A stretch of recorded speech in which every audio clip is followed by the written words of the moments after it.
Welcome to the Migraine Miracle Moment. I'm your host, Dr. Josh Turknett. I'm a neurologist, migraine specialist, migraine sufferer, and author of the book, The Migraine Miracle. In this podcast, you'll learn all about how to find your path to migraine freedom without pills. Let's get started. Howdy, Beast Slayers. Welcome to another episode of the Migraine Miracle Moment. So today's episode is all about busting some common myths about the ketogenic diet. But before I get to that, just a little bit of housekeeping. At the time of this recording, we are still in the midst of the coronavirus pandemic. So first off, I hope this finds you safe and well. As I mentioned on the last podcast, one silver lining that has emerged from this is that it has allowed me to connect with more of you. I've been able to expand my teleneurology or online practice, which first of all means that if you are in the state of Georgia, I can see you as a teleneurology patient. And if you aren't a Georgia resident, I also have more availability now for the one-on-one migraine coaching calls. And as I said, this was something that was made possible by the recent events. And I've really enjoyed being able to connect with more of you and help you take your bee-slaying skills to the next level. And if you are interested in working together, head over to mymigrainemiracle.com and you can click on the Work with Dr. T option on the top menu. I know that another silver lining that has emerged for some of my fellow migraineurs is that the extra downtime and the related increase perhaps in the flexibility of your schedule has made it a better time to work on establishing some new bee-slaying habits. That includes one of the biggest and most challenging of all, which is breaking rebound. And we are in fact in the midst of a breaking rebound challenge with our Migraine Neverland members now. For many people, this is probably one of the best times to tackle rebound, simply because some of our regular responsibilities have gone away for at least the moment. I am an optimist by nature, and I always try to look for the opportunity in any challenge. And I think in this moment, we're all looking for ways that we can take something positive out of this unprecedented experience. And so hopefully for many of you, that can mean it gives you a chance to make some really significant progress on the path to migraine freedom. Okay, so now on to today's episode. So as some of you know, I recently published a book earlier this year called Keto for Migraine that is naturally about how to use a ketogenic diet as a weapon against migraines. And the topic of today's episode is related to the ketogenic diet. It is titled 40 Keto Myths Debunked by Clinical Trials. And I have to confess, I stole the title. The inspiration for this was an article that was written by James McCarter, who was the former head of research for Virta Health. And I'll talk a little bit more about Virta Health and that particular article in a minute, but any practitioner who has been working with a ketogenic diet for any length of time understands how many myths and misconceptions are out there in the world about keto and how those things can potentially undermine the success of the people that we're working with, and we don't want that to happen. And fortunately, now that it's become increasingly popular, we have a lot that we can refute those myths with, and hopefully they will ultimately die a rapid death. So if you have been interested in the ketogenic diet or have done it for any length of time, you've almost certainly encountered some of these myths. Some of them may have been sent to you by concerned friends and families who came across an article warning about some danger about keto. But the great thing is, as I mentioned earlier, we now are accumulating more and more data, which gets to this article that was the inspiration for this episode. We are accumulating more and more data that can solidly refute the mythology that has been spreading. Some of this I covered in the Keto for Migraine book.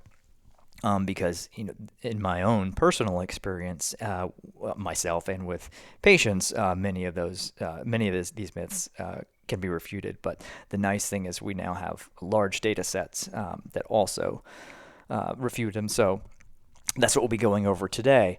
So the first question you might have is, why do we have these myths to begin with? And they seem to be particularly prevalent when it comes to the ketogenic diet and nutritional ketosis.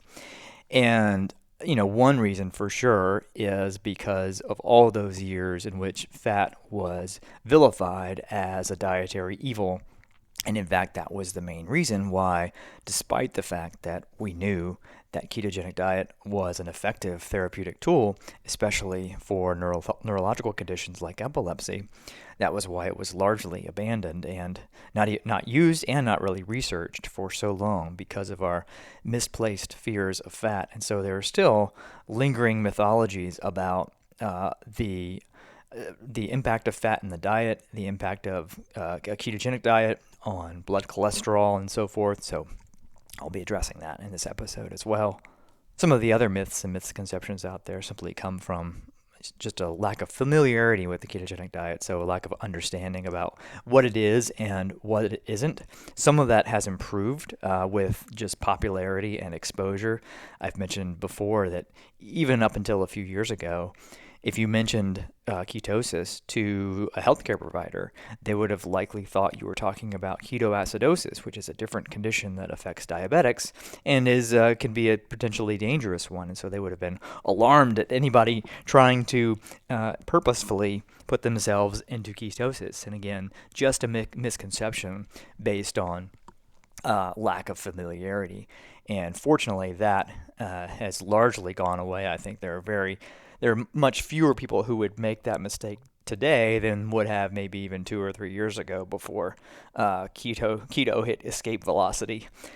But we have seen kind of a new set of myths and misconceptions that weren't around before that has actually that have emerged in response to the popularity of the ketogenic diet. One factor being the internet, and there are so many different ways myths are created and spread on the internet. Some of these may reflect deliberate attempts to undermine the ketogenic diet and to keep people from using it. There are, unfortunately, some powerful voices and well-funded voices who would rather the ketogenic diet not exist and rather it not be successful. And there is certainly evidence that there are efforts in those who have a vested interest in keto not being successful to try to undermine its success. But it seems like every few months, one of these new myths will pop up and somebody will ask a question in our Facebook group, and maybe someone else will as well on the same topic. And it's baffling where these things come from. And maybe Russia's behind some of them. I don't know, but it really is a peculiar phenomenon, and it matters because we don't want people scared off unnecessarily from something that could potentially be life-altering, as so many of you know that it can be.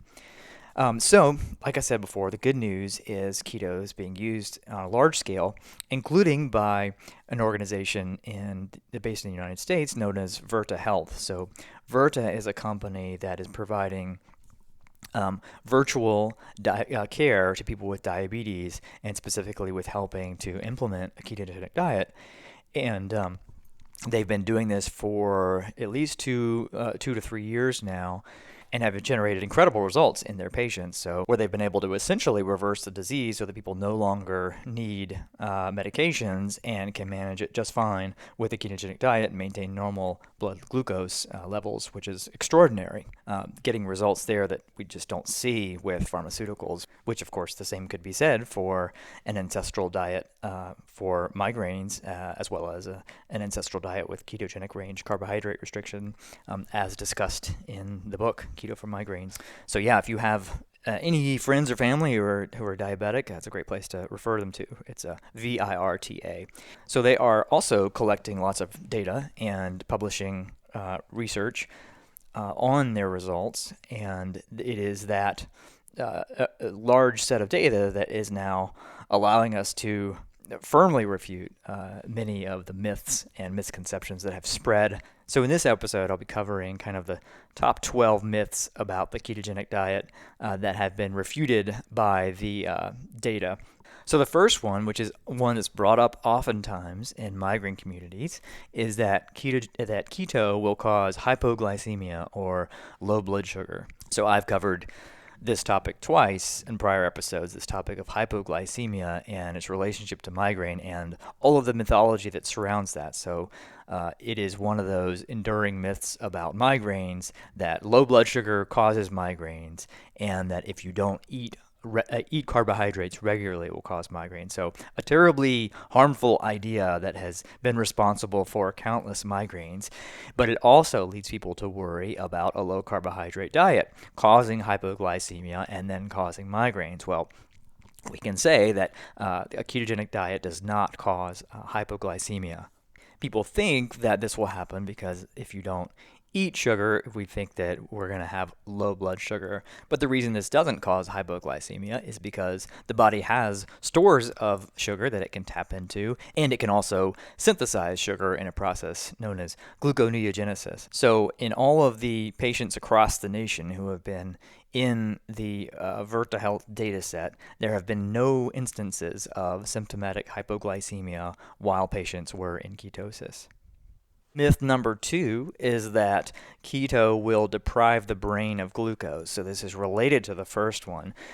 And ironically, this one often comes from those with a scientific background who may remember that the brain can't burn fats or fatty acids and so are dependent on glucose for energy.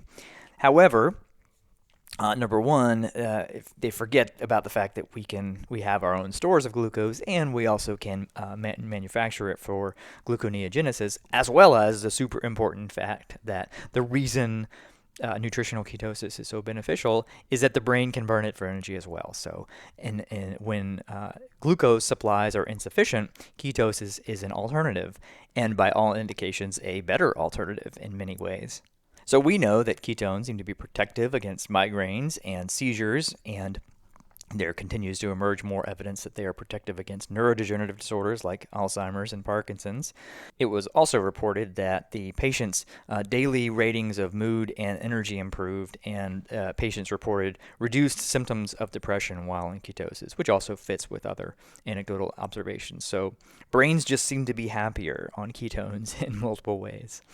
The next myth number 3, is that keto will cause diabetic ketoacidosis. So I mentioned this one earlier. This was a big myth initially when keto was kind of just getting its footing, and is dying away more and more as people understand that it is not the same thing as ketoacidosis.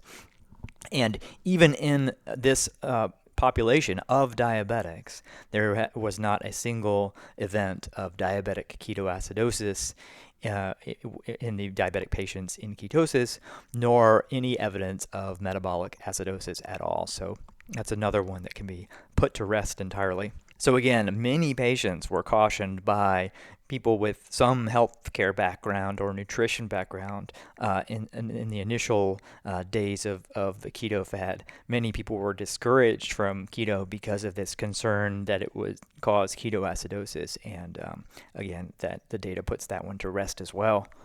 The next myth, number 4, is that keto is unsustainable. So I think to some, perhaps, if you're going from a high-carb standard Western diet, heavy in processed foods, that it might seem like a big alteration and maybe something that's unsustainable. But in the Virta Health data set, 74% of patients completed 2 years of the clinical trial with extensive tracking of their ketone levels, and most of those asked if they could extend their participation out to 5 years. So not only were they able to do it, but they wanted to keep doing it. And of course, many migraineurs who've done this know this well. Like, often this question is, can I just stay in this indefinitely, or how long can I stay in keto?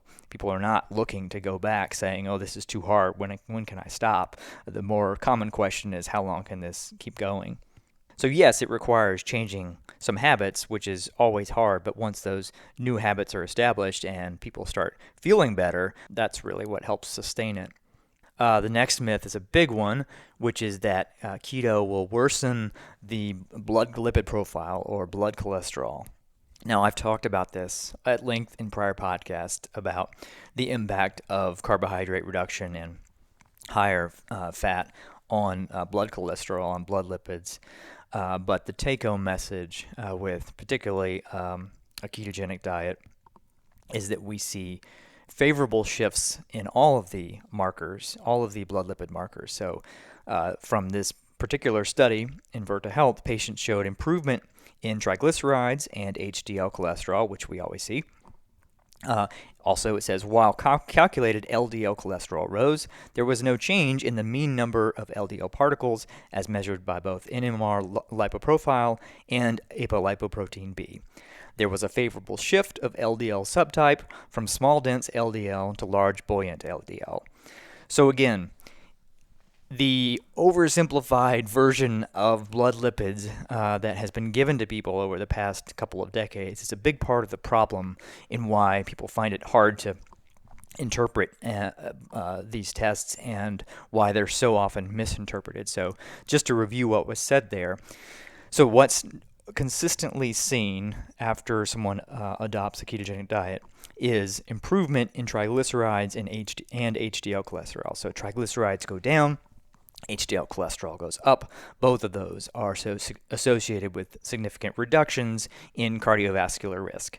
And then the last one is LDL cholesterol, which has been labeled the bad cholesterol. But the thing that we've learned in the past decade or so is that what really matters is the type of LDL we're talking about. And what we really don't want to have are lots of small, dense particles floating around. We'd rather have large, buoyant LDL. And that's exactly what we see. So we see a favorable shift in the pattern of LDL particles as well. So again, the changes in triglycerides, HDL, and LDL all are things that are associated with lower cardiovascular risk. And again, that's in response to eating a high-fat diet. Myth number 6 is related to the fifth one, which is that keto will impair heart function and cause vascular damage. Again, this one was false. So there were a few different things that were tracked in this population. One was the 10-year cardiovascular risk score, which is really just a measure of your risk of a cardiovascular event in the next 10 years. That score improved 12% on average. There was no change in the amount of hardening of the arteries in the carotid artery, and significant improvements were observed in 22 out of 26 cardiovascular risk factors in the intervention group, meaning the group getting the ketogenic diet, versus 0 of 26 improvements in the group getting usual care, which is pharmaceuticals. And in fact, there are investigations now underway looking at using ketosis to improve congestive heart failure. So again, not only not damaging to the heart and to the arteries, but all signs indicating that it is helpful. Myth number 7, which I have seen before but always been puzzled by, is that ketosis will cause inflammation. I'm puzzled because clinically we always see signs that inflammation is improving. So skin tends to clear up, autoimmune conditions tend to lessen, joint pains diminish. Again, I've seen this personally and professionally, along with blood markers of inflammation going down. And indeed, that's what was seen in the Virta population. There was a 35% reduction in high sensitivity C-reactive protein, which is considered to be sort of the gold standard for measuring systemic inflammation, and a 7% reduction in white blood cell count at 2 years. And then they also noted that patients reported improvement in joint function with less pain. And again, that's something that many of us who work with people implementing a ketogenic diet also see them reporting. The next myth, which is a pretty common one too, I think we're up to number 8, is that keto will cause hypothyroidism. So this has been another theoretical concern that has been heavily promoted. So there's been a lot written about ketosis causing drops in thyroid levels. And again, we now have a large data set that can refute that. So in the Virta population, the mean thyroid hormone was unchanged. And furthermore, thyroid stimulating hormone actually showed a decrease rather than an increase. So the thyroid stimulating hormone will increase if thyroid hormone levels go down. That's how the feedback loop works. And so they actually saw that value go down, which is the opposite of what you'd expect if keto was causing hypothyroidism or low thyroid. There were also no new cases of symptomatic hypothyroidism in their population. And so in the article, he states that there is no evidence that the thyroid requires dietary carbohydrates. Myth number 9 is that keto will harm the liver and increase liver fat. Kind of a surprising myth when we consider that diets high in refined carbohydrates have the strongest link to fatty liver disease. And indeed, in the patient population, liver function was, quote, greatly improved. An examination of liver markers at 1 year showed a sharp reduction in both non-alcoholic fatty liver disease, that's what I was referring to, which has been associated with high carbohydrate diets, particularly those high in fructose, as well as a reduction in the liver fat score and liver fibrosis score. So no sign that keto worsened fatty liver, and in fact, just the opposite. The next myth, number 10, is that keto will harm the kidneys. Again, another idea that will not die is this idea that protein damages the kidneys, and this one seems to be related. And the protein one has caused real problems because I commonly see people, especially as they get older, reducing their protein intake, eating insufficient amounts, setting themselves up for sarcopenia and high risk for bone fractures. And again, this arising out of a concern about eating too much protein. And once again, in this population, they found that not only did the kidneys not get worse, they actually showed improvements in their function in what is known as the glomerular filtration rate, which is our primary marker for kidney function. So there were no cases of worsening kidney function and overall improvements. Myth number 11 is that keto will cause muscle loss. So we know that keto causes weight loss, and I think some people have made a claim that, oh, that's not fat you're losing muscle. And again, that's refuted by the data. So the average weight loss of people who were participating in these trials at 2 years was about 10%, which comes out to around 25 pounds. And DEXA scan analyses, which can assess for the amount of body fat and lean tissue, demonstrated that most of the weight loss was due to the loss of body fat, including abdominal fat content, which, as we know, is kind of the worst fat. It's associated with the highest risk of disease. And the final of the 12 main myths is that keto will cause loss of bone mineral density. And again, this one was shown to be false. So DEXA scans, which also can show bone mineralization, show no change in spine bone mineral density at both the 1 and 2 year marks. So 12 myths that have been floating around for various lengths of time that those of us working with people doing keto could demonstrate for ourselves were untrue, but still persisted. And so it's nice to have this large set of population data that can definitively disprove them once and for all. Not that they'll die out anytime soon, but at least you will be the wiser. So the article I said was actually 40 myths. So there was an initial one published last year that was the 12 myths, and then a bunch more were added. I'll cover a few others of those just in case they're ones that you have heard of before.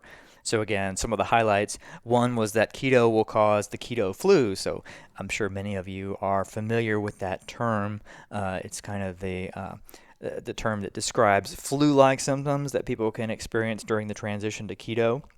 However, because we have so much experience now with people going through ketosis, we've learned how to not only manage those keto flu symptoms, but pretty much prevent them altogether, which is what they report in their studies, and certainly what we have found as well. That initially, when I was working with people doing keto, the keto flu symptoms were more of an issue, and now that we've learned what to do about them to prevent them in the first place, they've largely become a non-issue.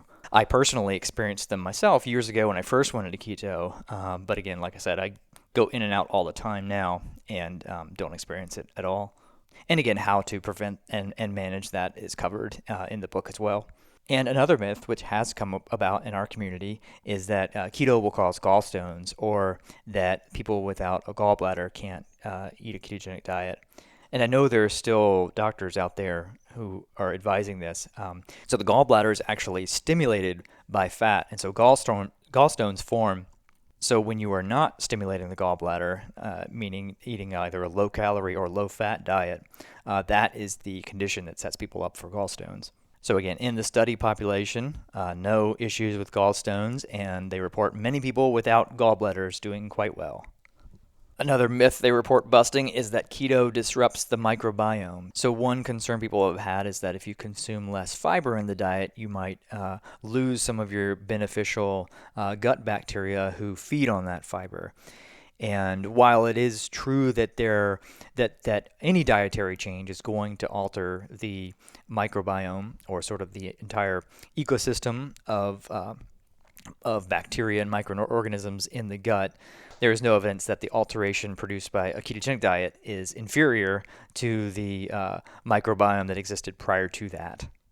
And another related myth is that the ketogenic diet is deficient in fiber.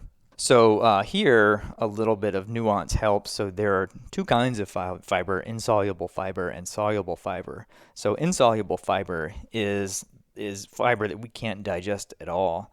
And that is, in fact, the fiber that has been recommended by cereal manufacturers and so forth over the years with very scant scientific support.